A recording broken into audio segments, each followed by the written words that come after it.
Assalamualaikum warahmatullahi wabarakatuh. Kami merupakan laboratorium simulasi komputer dari Universitas Pembangunan Nasional Veteran Jawa Timur tahun 2022. Di sini kami akan mempresentasikan tentang ProModel. Next. Anggota kelompok 75 yaitu saya sendiri Rafida Amelia Nastasya dengan NPM 200320101171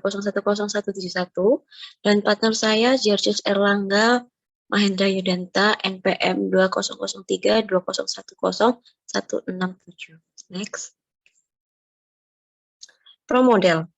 Aplikasi ini berfungsi untuk mensimulasikan atau memodelkan berbagai jenis sistem manufaktur dan pelayanan. Sistem manufaktur tersebut seperti job shop, conveyors, perakitan, sistem just-in-time. ProModel menyediakan kesempatan bagi para engineers dan manajer untuk menguji sebuah ide dalam sebuah sistem yang didesain sebelum mengaplikasikan dalam sebuah kondisi yang sebenarnya. Next. Elemen-elemen dasar ProModel. Dalam membangun suatu sistem yang diinginkan, software ProModel menyediakan beberapa elemen-elemen yang telah disesuaikan untuk membuat model sistem produksi. Beberapa elemen dasar yang ada seperti location, entities, processing, dan lainnya. Next.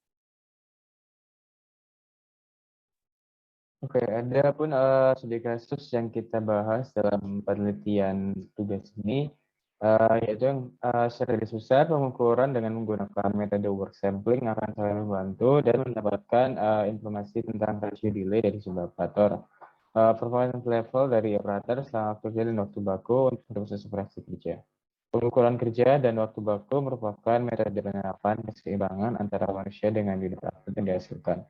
Berdasarkan hal tersebut, maka penelitian diberikan judul penelitian tentang analisis kapasitas produksi dengan pendekatan ProModel pada perusahaan CV Kiranyata. Oke, sekarang saya akan menjelaskan bagaimana cara menggunakan program ProModel untuk simulasi pada aktivitas produksi karet ini.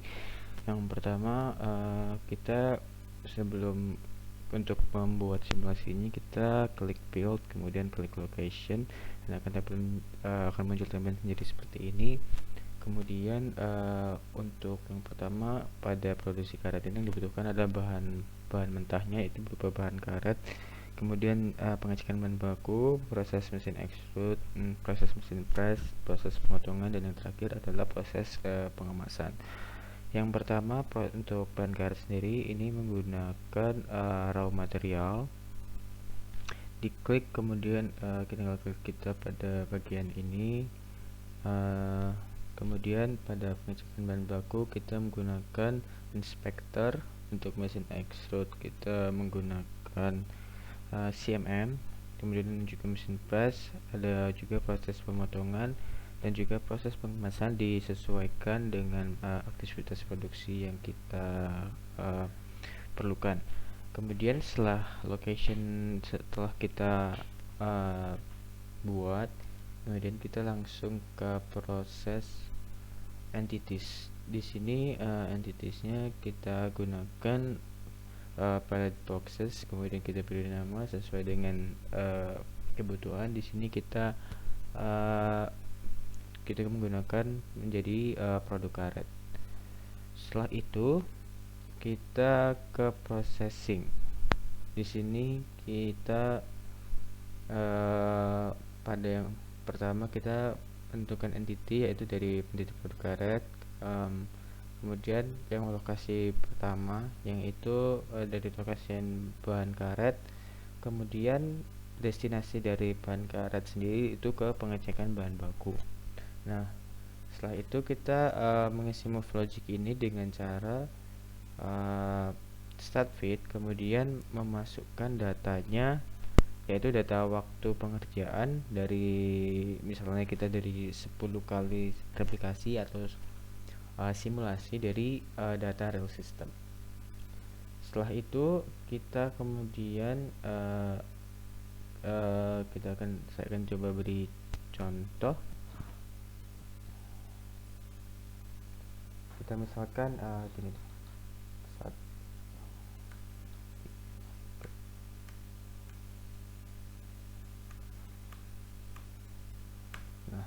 Setelah itu akan muncul auto fit, kemudian kita pilih yang discrete, kemudian kita oke.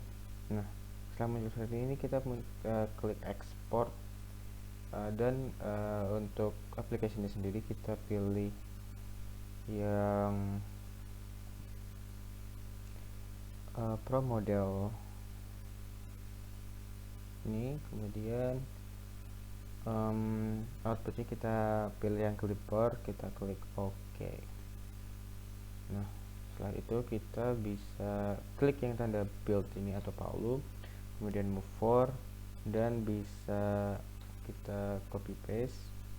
Kita klik paste, nanti akan masuk ke move for ini dan akan jadi masuk ke dalam move logic. Oke. Karena sudah kita lakukan sebelumnya, jadi kita tidak perlu lakukan lagi.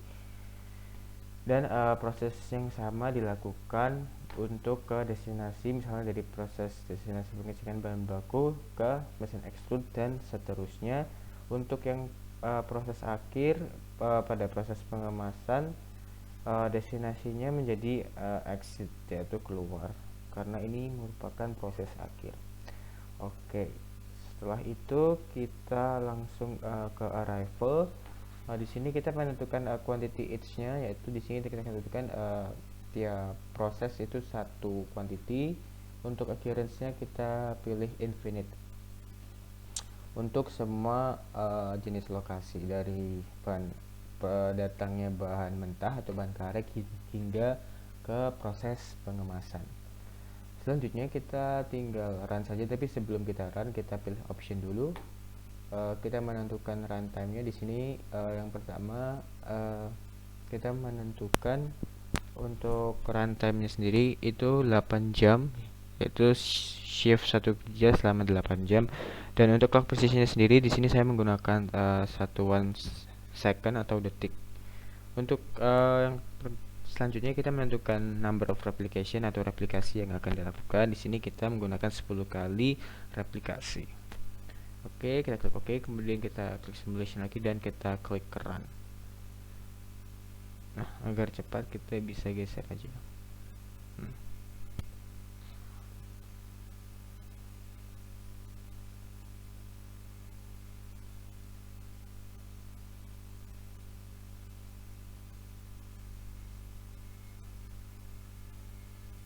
Nah, nanti akan keluar jadi seperti ini. Kita klik yes. Nah, kemudian untuk replication-nya kita pilih yang all, dan akan muncul output seperti ini. Nah, yang kita lihat adalah entity activity-nya, dan bisa kita simpulkan melalui average time in system, yang berarti rata-rata waktu ketika seluruh proses selesai.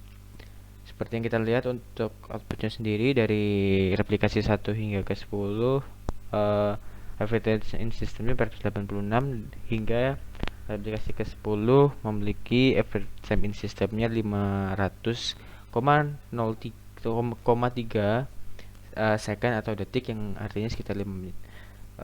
Oke, begitu penjelasan saya untuk programnya. Kita lanjut ke kesimpulan. Adapun untuk kesimpulan yang dapat diambil pada penelitian kali ini, yaitu pada yang pertama, pada output sistem program model dapatkan nilai pada average time in system pada aktivitas konstruksi karet pada replikasi ke-1 sebesar 486,57, replikasi kedua sebesar 505,71, replikasi ketiga sebesar 478,27, replikasi keempat sebesar 507,02, replikasi kelima sebesar 468,94, replikasi keenam sebesar 468,09, replikasi ketujuh sebesar 492, replikasi ke-8 sebesar 465,21, replikasi ke-9 sebesar 469,79, replikasi ke-10 sebesar 468,75. Pada output tersebut, satuan yang digunakan pada penelitian kali ini yaitu berupa second atau detik. Yaitu pada Adapun kesimpulan kedua yaitu berdasarkan perhitungan pada program pemodel waktu kerja pada sisi pikiran nyata sudah optimal karena tidak terdapat perbedaan yang signifikan antara data real system dengan hasil aplikasi dari simulasi pada software pemodel. Kemudian kesimpulan terakhir, pada real system rata-rata waktu aktivitas produksi sebesar 495,33, sedangkan pada hasil simulasi pada pemodel rata-rata waktu sebesar 490,5.